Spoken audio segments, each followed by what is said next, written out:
На главной столичной площади Алании не протолкнуться. Открытие турфеста началось весело и с размахом. Развлечения на любой вкус. Мастер-классы ремесленников и хореографов. Фотовыставка и даже полет на воздушном шаре для самых смелых. Муса Измайлов об этой ярмарке талантов узнал из соцсетей. Узнал и решил не пропускать. Впечатлений хватит надолго, признается он. Я увидел новость в Инстаграме и решил прийти, так как на такое большое мероприятие не прийти было бы неправильно. И скажу, что как я сам ремесленник, и сегодня увидел много новых работ, ярких работ. И это, конечно же, возможность обменяться опытом с самими ремесленниками, и это есть хорошо. Думаю, было бы хорошо проводить такие мероприятия почаще. Все, что душе угодно, что называется, работы на любой вкус и кошелек. Из дерева, бумаги, железа и глины. К примеру, для девушек ювелирные украшения. Наталья Кадзоева – мастер с богатым опытом и воображением. Признается, женские аксессуары ручной работы всегда расхватывает на ура. Крючок связать, макраме плести, гизги бурлигерсаня, бисероплетение, цехья хамажиса, водорожды разные, кача дорожи, брелочка же, шамаш хосхета же, ждахука, штмях, а что разные хамангижа, жили интересы, что едется. Турфестиваль – это возможность увидеть творения, в которых отображается мировоззрение Творца, а не штрих-код, как на штампованных на конвейере изделиях. Равнодушным не останется никто. Я выставки узнала через организаторов, естественно, увидела в Инстаграм, и само событие заинтересовало и решила поучаствовать как зритель.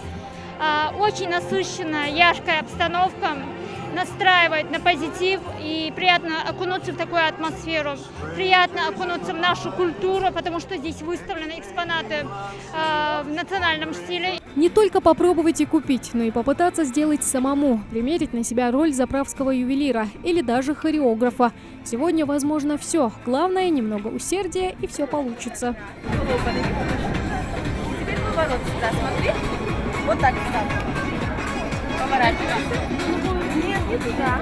Есть сегодня возможности и у тех, кто хочет попробовать себя в роли взыскательных судей. Фотоконкурс с живописными видами горной Ингушетии. Как раз для таких. Проголосовать за понравившуюся работу может любой желающий, просто поставив галочку. Яха Евлоева – одна из участниц фотопроекта. Надеется, что ее фоторабота не останется без внимания. Хоть и признается, что главное все-таки участие, а не победа. Вот я представляю свою работу, где маленький мальчик держит такого же маленького барашечка, скажем так.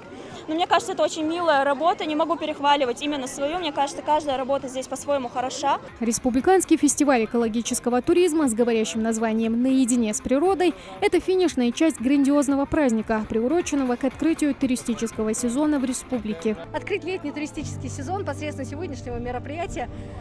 Идея была инициирована Комитетом по туризму Ингушетии, потому что мы уверены, что сегодняшний велопробег, что сегодняшнее